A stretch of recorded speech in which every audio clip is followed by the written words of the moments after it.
आज हमारे बीच में कोमल खत्री जो 150वीं रैंक से है वो सेलेक्ट हुए हैं आरजेएस में, वो आए हैं। काफ़ी लंबी यात्रा रही इनकी जो है वो संघर्ष की।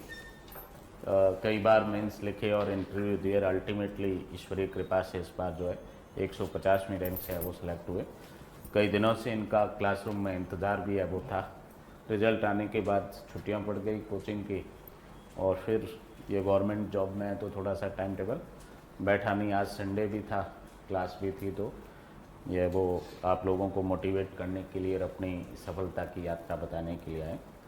कोमल जोधपुर से हैं और ये मेरे जीवन में एज ए लॉ टीचर के रूप में पहली स्टूडेंट है।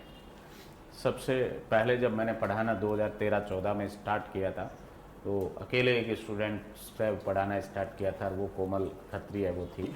और उसी एग्ज़ाम में, जिस एग्ज़ाम में वो मैंने पढ़ाया था, इन्होंने मेंस लिखा था और मैंने भी मेंस दिया। मैं अल्टीमेटली उसी एग्ज़ाम में सेलेक्ट हुआ था, और मेंस में ये 2-3 नंबर इनके कम रह गए थे इंटरव्यू कॉल होने से। और वैसे देखा जाए तो इन्होंने LLB 2008 में वो की थी जैन एंड व्यास यूनिवर्सिटी से।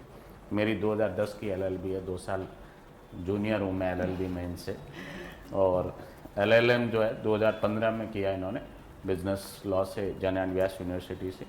और 2008 से ये वो 3rd ग्रेड टीचर के रूप में जो है वो गवर्नमेंट सर्वेंट के रूप में सेवा दे रहे हैं जोधपुर में। और ये इनका आरजेएस में 5th अटेम्प्ट था, और 5 बार मेंस लिखा इन्होंने। जितनी बार आरजेएस दिया हर बार मेंस लिखा, और 3rd इंटरव्यू था ये आरजेएस का इनका। पहला इंटरव्यू 35 की वैकेंसी में दिया, बहुत कम वैकेंसी थी उसके अंदर। दूसरा इंटरव्यू पिछली बार दिया इन्होंने 2022 की जो वैकेंसी थी 120 उसमें, और ये तीसरा इंटरव्यू था इनका। और इस बार जो है वो चयन सूची के अंदर जो फाइनल लिस्ट थी उसके अंदर जगह बनाने में सफल रहे। शादी भी जो है वो इनकी कौन से वर्ष में हो गई थी कोमल? 2003 में जो है वो विवाह हो गया था। तो शादी की दृष्टि से देखें तो भी ये 2 साल है वो जूनियर है, क्योंकि मेरी 2001 में हो गई थी शादी, दिसंबर 2001 में। तो 2003 से शादी हुई। पारिवारिक दायित्वों का जो है वो निर्वहन करते हुए जो है इन्होंने लंबा संघर्ष है वो इस वो कंपटीशन के लिए जो है वो सहन किया, बट धैर्य बनाए रखा। और उस धैर्य का परिणाम जो है रेगुलरिटी, कंसिस्टेंसी जो रखी, उसका सफलता के रूप में वो परिणाम आपके सामने। और ये फर्स्ट स्टूडेंट थी जब मैंने पढ़ाना है वो शुरू किया था, तब 2-4 महीने तो अकेले में पढ़ाया इनको मैंने।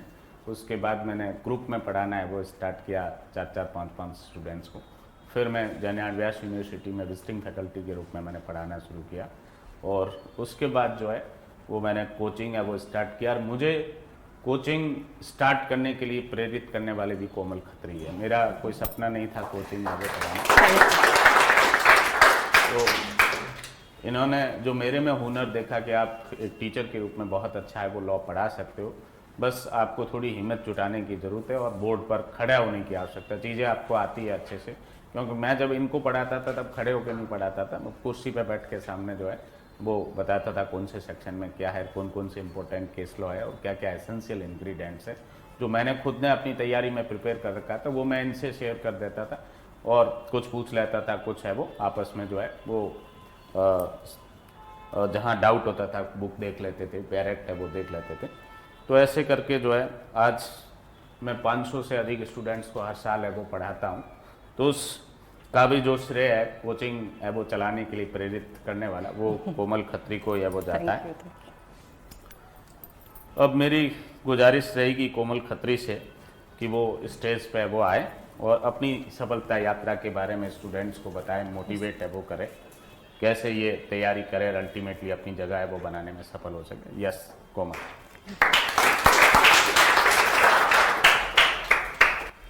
सबसे पहले आपको बहुत बहुत बधाई और शुभकामनाएं इस RJS. Thank you sir, thank you, thank you. आप भी आए स्टेज पे। ये ऐसे खुशी के पल जो है वो बहुत है वो कम आते हैं।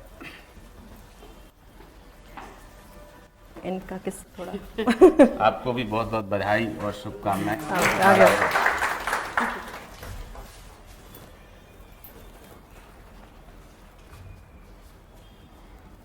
यस बिटिया, आपको भी बहुत बहुत बधाई और शुभकामनाएं उनके आदेश करने की। आप बैठ।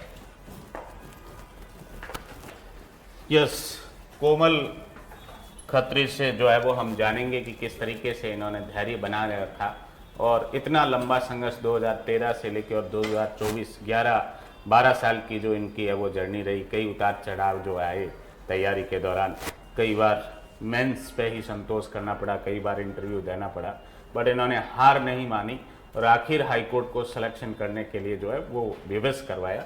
यस कोमल, बताइए आप थोड़ा सा इधर। जी सर, सबसे पहले तो सर को, भैया को, हमेशा मैंने भैया ही बोला है, भैया को प्रणाम और धन्यवाद बहुत बहुत। आप सभी को नमस्ते। और देवी देवता जो हैं मेरे, उनके मैं बहुत आभारी हूँ कि जो मेरी अंदर इनर विल थी कि मुझे आरजेएस ही बनना है, मुझे यही बनना है। टीचर की जॉब मेरे लिए सिर्फ एक पड़ाव था, मंजिल मेरी हमेशा से आरजेएस ही थी। जुडिशरी में जाना है तो जाना ही है, कितने भी अटेम्प्ट लगेंगे, कितनी बार निराश भी होते हैं, असफलता होती है तो इतना ऐसा डिप्रेशन आता है, रोना आता है कि कैसे करेंगे, अब कैसे करूं, फिर एक अटेम्प्ट दूं, फिर एक अटेम्प्ट दूं, लेकिन वो अटेम्प्ट देना है और वो देने से ही आप आगे बढ़ते हैं। उसी से हमें सीखना है कि हम कहाँ असफल रहे, क्या किया हमने, ऐसा क्या कमी रह गई कि हम अभी तक वहाँ नहीं पहुँचे जहाँ हम चाहते हैं। ये है सर मेन। तो और आप कुछ पूछें तो। कैसे आपने बेसिकली तैयारी, बैरक से, बुक से क्या क्या रेफर किया आपने प्री मेंस के दौरान, टेस्ट सीरीज प्री की, मेंस की, इसके बारे में भी थोड़ा सा बताएं बच्चों को। तैयारी सर, जैसे भैया ने आपको बताया कि मैं इनकी पहली स्टूडेंट थी, तो मेरा बेसिक लॉ जो है, क्योंकि हमने एलएलबी कैसे की होती है, आप लोग तो चलो एनएलयू वाले स्टूडेंट्स होंगे, बहुत अच्छे से पढ़ते हैं। हमने जो एलएलबी है वो बहुत कम टाइम में पढ़ के, शादी के बाद जो मैंने किया भाई, कुछ गैप में पढ़ के और ऐसे एग्जाम दिया। तो मेरा लॉ जो है ना वो भैया ने ही डेवलप किया कि लॉ ऐसे पढ़ना है, ये ऐसे पढ़ा जाता है। तो ये मेरा पूरा, इसमें भैया का ही पूरा श्रेय जाता है इस लॉ को पढ़ने का। तो और प्री मेंस और इंटरव्यू आज तक मैंने सिर्फ भैया से ही गाइडेंस लिया और कहीं और जाने की जरूरत नहीं पड़ी। क्यों? क्योंकि मैं भैया को सिर्फ एक मैसेज भी डालती थी कि भैया इसका क्या आंसर होगा, मैं कहीं भी छोटी सी बात पे भी अटकती थी तो भैया हाँ तो आ जाओ, ये ऐसे है। तो इसके लिए बहुत बहुत धन्यवाद। और आप लोग भी जो है भैया से अच्छा गाइडेंस लें, बहुत अच्छा गाइडेंस है आपके पास। जयपुर में आप बैठे हैं, जयपुर में आपको गाइडेंस मिल रहा है, you are lucky one. Okay, नए अभ्यर्थियों को क्या संदेश देना चाहेंगे कि कैसे ये लोग है वो अपनी तैयारी करें, ये भी अगले एग्जाम में आपकी तरह जो है वो अंतिम चयन सूची के अंदर अपनी जगह बना सके, इसके लिए कोई खास टिप्स होता है बताएं आप। बिल्कुल, बहुत कम लोग ऐसे भाग्यशाली होते हैं जो पहले ही अटेम्प्ट में क्लियर हो जाते हैं और वो वास्तव में उनका भाग्य भी होता है, मेहनत भी होती है, गाइडेंस, प्रॉपर गाइडेंस होता है। लेकिन अगर किसी कारणवश हम असफल होते हैं तो आप उससे घबराएं नहीं, धैर्य रखें, कैसी भी कंडीशन आएगी। मैंने जॉब में रहते हुए ये जो तैयारी करी कैसे की मैं जानती हूँ। बच्चा छोटा था, 2 साल मैंने पढ़ाई छोड़ी बीच में, 15-16 का अटेम्प्ट छोड़ा मैंने। क्यों? क्योंकि बच्चे को कौन संभाले। लेकिन मुझे पता था कि मुझे करना यही है। 2017 में जब सिर्फ 35 पोस्ट थी तब भी मैंने इंटरव्यू दिया, तो वहाँ से मुझे थोड़ा कॉन्फिडेंस आया कि इतनी कम पोस्ट में अगर मैं इंटरव्यू दे सकती हूँ तो मैं सेलेक्ट तो होंगी, आज नहीं तो कल, पर सेलेक्ट तो मैं होंगी। ठीक है, तो इसके लिए 2 शब्द मैं आपको कहूँगी, चरैवेती चरैवेती, यानी चलते रहो चलते रहो। जो रुक जाता है ना उसका भाग्य भी रुक जाता है। अगर मैं रुक जाती तो मैं आज यहाँ थोड़ा ना होती। अगर मैं सोचती अब नहीं होगा, अब मैं कैसे करूँगी, तो आज मैं यहाँ नहीं होती। अब मैं भैया से कई बार पूछती थी, जब आप लोगों में से जो सेलेक्ट होते हैं उनके इंटरव्यू होते थे, भैया मैं यहाँ कब आऊँगी, तो क्या आओगी जरूर। और इस बार जब मैंने पूछा तो इस अटेम्प्ट में आप जरूर आएंगी। तो ये देवी देवता की कृपा, मेरे माता पिता का आशीर्वाद और मेरे भाई बहनों का प्यार, मेरे बेटे का बहुत बड़ा रोल है। अगर मैं पढ़ते पढ़ते मोबाइल हाथ में लेती, कहता अरे मम्मा फोन साइड में रख लो, या जैसे वैकेंसी नहीं आई तो क्या हुआ, आप पढ़ते रहो ना, वैकेंसी का क्यों वेट करते हो, चुपचाप पढ़ लो। कई बार तो ये भी सुना है मैंने। मतलब जो रोल मेरा होना था वो उसका था।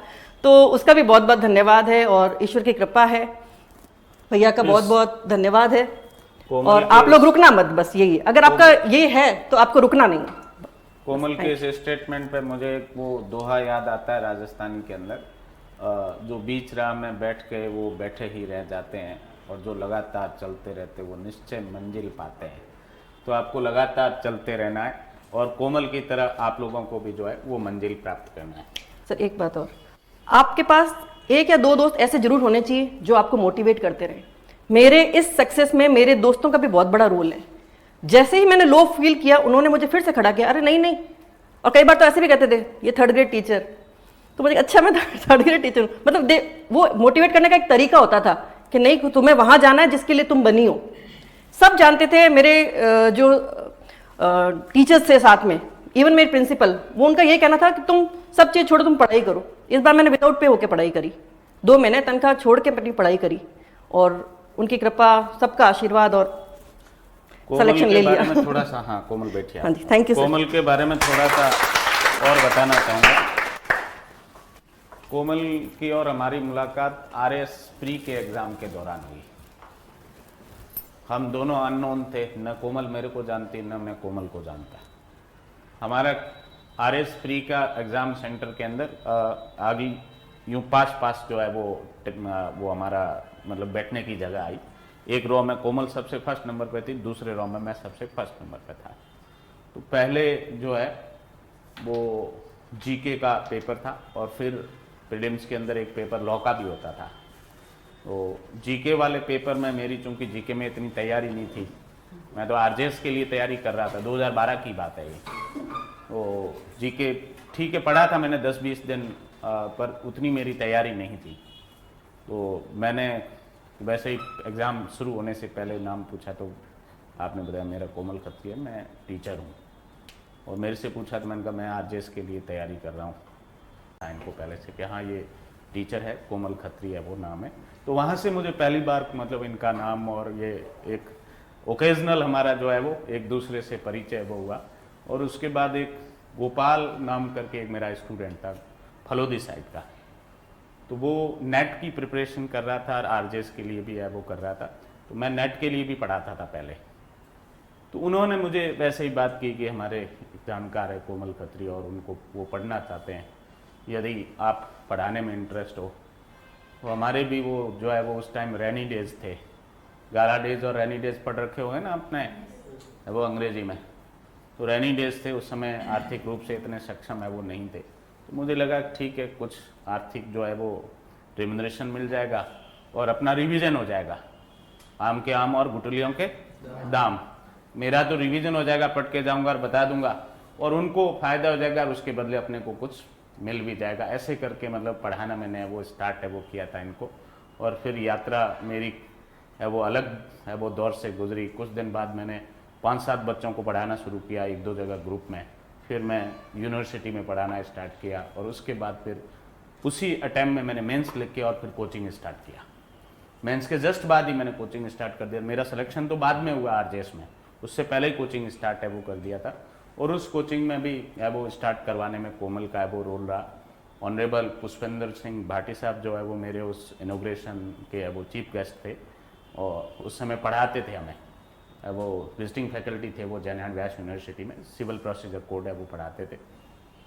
तो सर से मैंने रिक्वेस्ट की कि मैं ये कोचिंग स्टार्ट करने है वो जा रहा हूँ और आपको मुख्य अतिथि है वो बनाना चाहता हूँ और आप आशीर्वाद दें पधारें। तो सर छोटे से रिक्वेस्ट पे उदयपुर गए हुए थे और आए, और उस प्रोग्राम को जो है वो हमने कंप्लीट किया और उसके बाद चलाना है वो स्टार्ट किया। शुरू में महीने 2 महीने 2-3 बच्चे हैं वो पढ़ाए, फिर धीरे धीरे 15-20 बच्चे हुए। इस बीच में नवंबर में मेरा रिजल्ट आ गया, सेलेक्ट हो गया। सिलेक्शन के बाद तो भीड़ आनी है वो स्टार्ट हुई। कई महीनों तक अपॉइंटमेंट से पहले है वो पढ़ाता रहा मैं।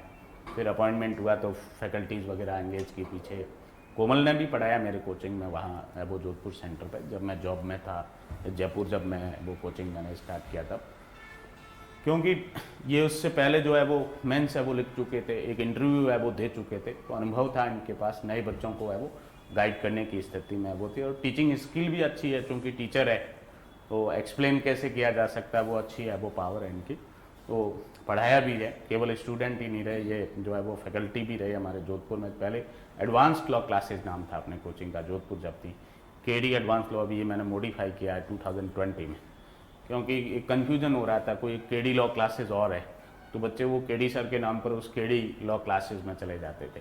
तो इसलिए फिर मैंने नाम थोड़ा मॉडिफाई करके और इसका ट्रेडमार्क वगैरह भी लिया। तो अब KD एडवांस लॉ क्लासेज जो है वो पूरा कोचिंग का नाम है।